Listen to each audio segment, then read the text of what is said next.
அஸ்ஸலாமு அலைக்கும் வரஹ்மத்துல்லாஹி வபரகாத்துஹு. கண்ணியமிக்க சூஃபி டிவி நேயர்களே, அல்லாஹுவின் கோபத்திற்கு ஆளாகும் பண்புடையோர் யார்? சொல்லிலும் செயலிலும் கோணல் மாணலாக, அதாவது முறைகேடாக நடந்து கொள்ளும் மனிதர்கள் பற்றி அல்லாஹு தன் அருள்மறையாம் திருமறையில் சொல்கிறான். அவர்கள், அதாவது மனிதர்களை அல்லாஹுவின் பாதையை விட்டு தடுக்கின்றார்கள், மேலும் அதில் கோணலையும் உண்டு பண்ண விரும்புகிறார்கள். இவர்கள்தாம் மறுமையை நிராகரிப்பவர்கள் ஆவார்கள். அல்-குர்ஆன் சூரா 11 வசனம் 19. நம் கண்மணி நாயகம் ஹல்ரத் ரசூல் ஸல்லல்லாஹு அலைஹி வஸல்லம் அன்னவர்கள் கூறிய அமுதமொழி: பெண்கள் விலா எலும்பிலிருந்து படைக்கப்பட்டவர்கள். விலா எலும்பில் மிகவும் வளைந்த பகுதி அதன் மேல் பகுதியாகும். நீங்கள் அதை நேராக்க முயன்றால் அது உடைந்துவிடும் என்று நபி ஸல்லல்லாஹு அலைஹி வஸல்லம் அன்னவர்கள் கூறியதாக அறிவிப்பவர்கள் ஹத்ரத் அபூ ஹுரைரா ரலியல்லாஹு அன்ஹு அன்னவர்கள்.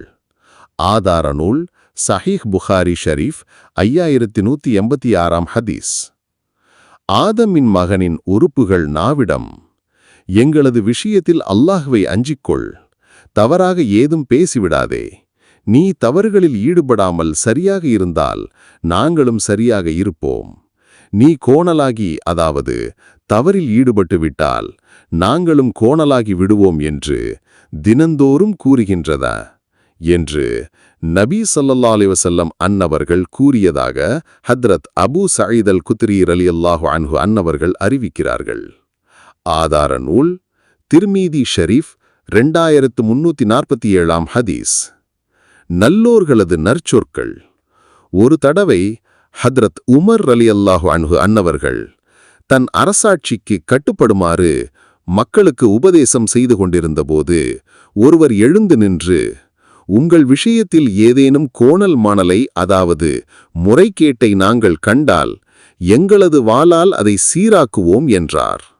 ஆதார நூல் தாரீஹுல் குலஃபா. இத்தகைய பண்புடையோர்தான் அல்லாஹுவின் கோபத்திற்கு சொந்தக்காரராவார்.